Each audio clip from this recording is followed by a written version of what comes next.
Perhatikan pernyataan-pernyataan berikut. 1. Setiap enzim memiliki suhu optimum yang spesifik. 2. Enzim pada manusia bekerja optimum pada suhu 29 derajat Celcius. Yang ketiga, pada suhu melebihi batas optimum, enzim mengalami kerusakan. 4. Enzim bersifat nonaktif pada suhu 0 derajat Celcius. Dan yang kelima, enzim mengalami denaturasi. Nah, ini denaturasi itu sama juga dengan kerusakan ya. Sinonimnya ya, sinonim dari denaturasi itu kerusakan. Oke, dia mengalami denaturasi pada suhu 0 derajat Celcius ya, si enzimnya ini.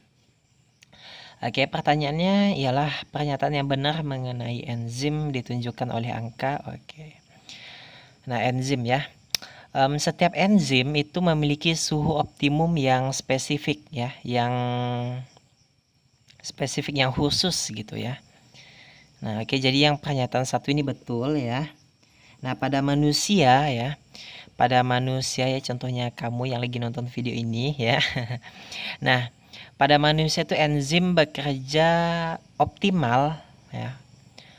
Paling optimal itu pada suhu 37 derajat Celcius. Nah, jadi ini salah ya. Yang betul itu 37 derajat Celcius ya. Nah, pada manusia dia tuh bekerja optimal pada suhu 37 derajat Celcius. Oke, nah jadi kalau melebihi 37 derajat Celcius ini dia tuh mengalami kerusakan ya.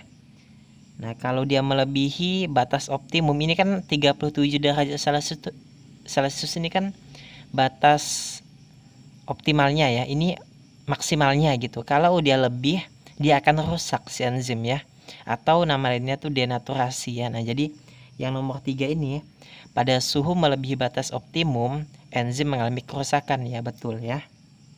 Ini betul ya. Nah, enzim ini nonaktif atau tidak aktif pada suhu 0 derajat Celcius ya.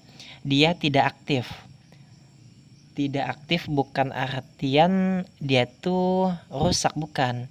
Dia tidak aktif, cuman ini nggak bekerja gitu ya. Dia tuh nggak bekerja atau nggak aktif, tapi dia tuh tidak rusak.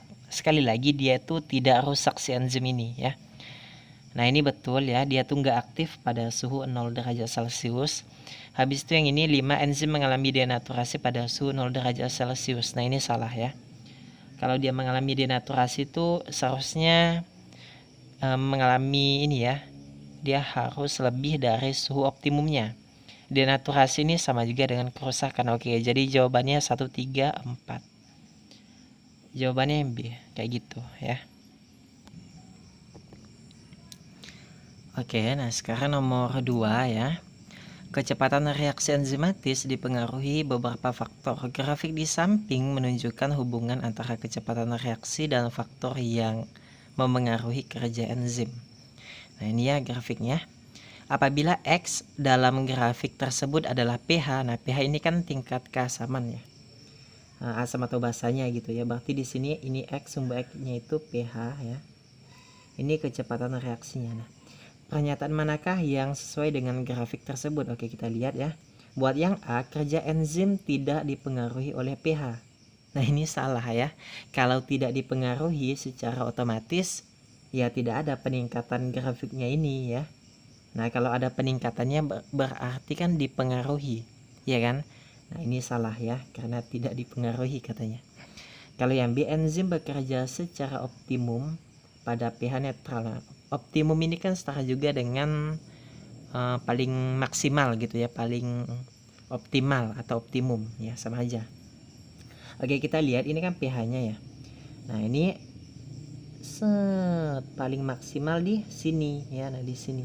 Nah, ini kalau kita lihat ya, kalau kita tarik titik-titik gitu, tarik garis. Nah, ini terletak di tengah-tengah antara 6 sampai 8 ya. Terletak di antara 6 hingga 8 dan 8. Kan di sini ya, berarti tengah-tengah 6 dan 8 berarti kan 7. Nah, 7 ini kan netral, iya kan? pH yang netral itu ya 7 gitu kan. Nah, jadi enzim bekerja secara optimum pada pH netral itu benar ya. Nah, ini jawabannya. Ini kan Netralnya maksimumnya di sini ya. Kalau yang C, enzim bekerja baik pada suasana asam. Nah, kita lihat ya. Di sini semakin dia asam ya.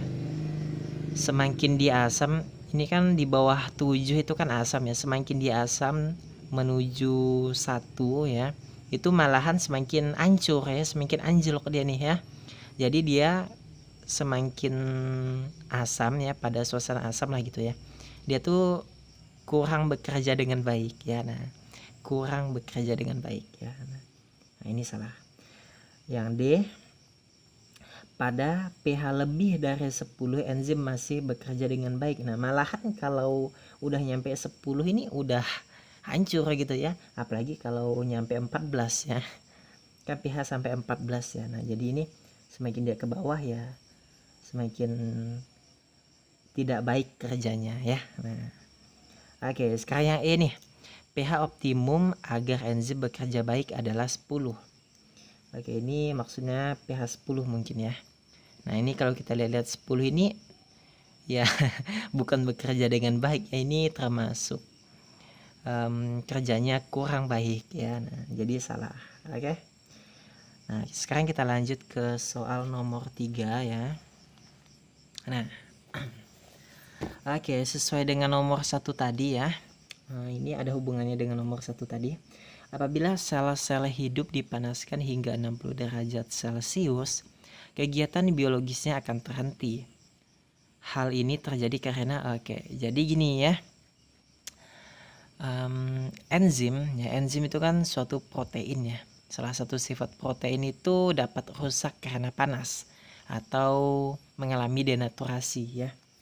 Nah, rusak itu nama lainnya tuh denaturasi ya. Nih, saya tulis di sini. Nah, denaturasi ya. Nah, ini ya.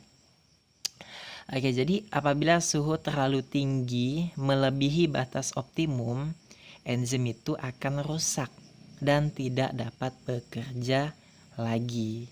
Oke, sampai sini jelas ya. Nah, enzim tidak aktif pada suhu 0 derajat Celcius atau di bawahnya. Ya, kayak -1, -2 gitu ya. Nah, tetapi enzim itu nggak rusak ya.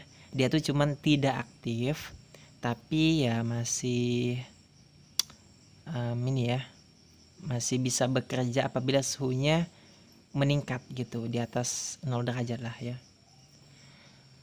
Nah, kerja enzim ini akan mengalami peningkatan jika suhunya dinaikkan hingga suhu optimum ya. Jadi jawabannya apa? Ayo. Jawabannya yang C ya. Paham ya? Sekali lagi, enzim itu dapat rusak ketika suhunya itu melebihi batas optimum. Kalau pada manusia itu kan 37 derajat Celcius. Nah, ini 60 derajat Celcius ya. Nah, oke. Sampai sini paham ya. Nah, kalau ini kerja enzim terhambat, ini bukan. Kalau enzim menjadi nonaktif ini pada suhu 0 derajat Celcius atau di bawahnya ya, atau di bawahnya. Kerja enzim mengalami penurunan ya. Kalau mengalami penurunan sama seperti ini ya. Nah, ini pH ya, sorry. Kalau mengalami penurunan ya ini berarti suhunya semakin merendah. Dan kalau mengalami peningkatan berarti suhunya meningkat ya, sedemikian hingga sampai optimum. Kayak gitu ya. Oke, nah sekarang kita nomor 4 nih ya. Menurut teori gembok dan kunci, substrat yang dapat bereaksi dengan enzim ditunjukkan oleh angka. Oke, coba denger nih ya. Menurut teori gembok dan kunci, substrat itu kan dapat bereaksi dengan enzim jika sesuai dengan sisi aktif enzim. Nah, ini sisi aktifnya nih ya.